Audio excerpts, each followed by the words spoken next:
High everyone, आजबाट चाहिँ हाम्रो सम्पूर्ण सुषमाजको क्लासहरू चाहिँ स्टार्टिङ भइसकेको छ र त्यसमा चाहिँ हाम्रो न्यू स्टुडेन्टहरू पनि जोइन हुनुभएको छ र उहाँहरूलाई चाहिँ क्लास कस्तो लागिरहेको छ भन्ने कुरा चाहिँ म उहाँहरूलाई केही क्वेसनहरू गर्न चाहन्छु। आउनुहोस् है त। Excuse me. सो न्यू ग्रुपहरूलाई चाहिँ म केही क्वेसनहरू गर्न चाहन्छु। उहाँहरूको चाहिँ आज एकदम न्यू हुनुहुन्छ, सबैजना फर्स्ट डे पनि हुनुहुन्छ कतिजना चाहिँ, त्यही भएर क्लास कस्तो लाग्यो, हजुरलाई कस्तो लागिरहेछ? राम्रै लागिरहेछ। के काम भइरहेछ? भ्याक्सिनहरू ट्रेनिङको अलिक सिकिरहेछ हामीहरू। अनि कतिको गाह्रो हुँदो रहेछ?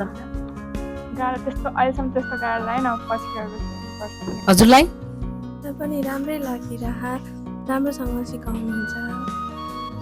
हजुरलाई यता? मलाई नि राम्रै लाग्यो। ल बोले यता हाम्रो पूजाजीलाई कस्तो लागिरहेछ? राम्रै लागिरहेछ, बिस्तारै सिक्दैछु। हजुर, गिभ अप गरौँ जस्तो लागेको छ कि छैन? यता यता यता पनि हुनुहुन्छ? ठिक छ, अहिलेसम्म जति सिक्या ठिक छ, अब बाँकी हेर्दै जाउँ। हजुरले कति बुझिरहनु भएको छ? एकदमै अहिलेसम्म सिकाएको चाहिँ राम्रैसँग बुझिरहेको छ, राम्रै बुझिन्छ। यता अरू टोलीहरू कता भाग्नुभयो? भागाभाग भयो? यता हाम्रो यता आउनुहोस् त निर्मलाजीलाई। यहाँ उहाँ हुनुहुन्छ एकदम कहाँबाट रे हजुर?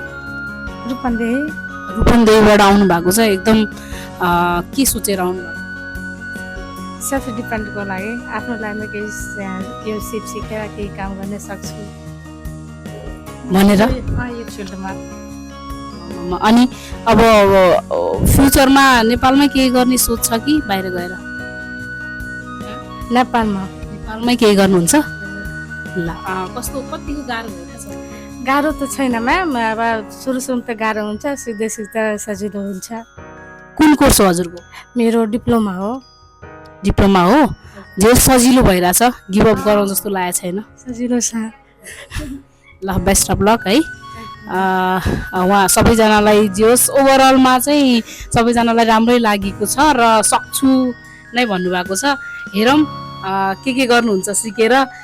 होपफुल्ली भोलिको दिनमा धेरै नै राम्रो गर्नुहुन्छ भन्ने चाहिँ हामीलाई आशा छ। ल थ्याङ्क यू सो मच सबैजनालाई।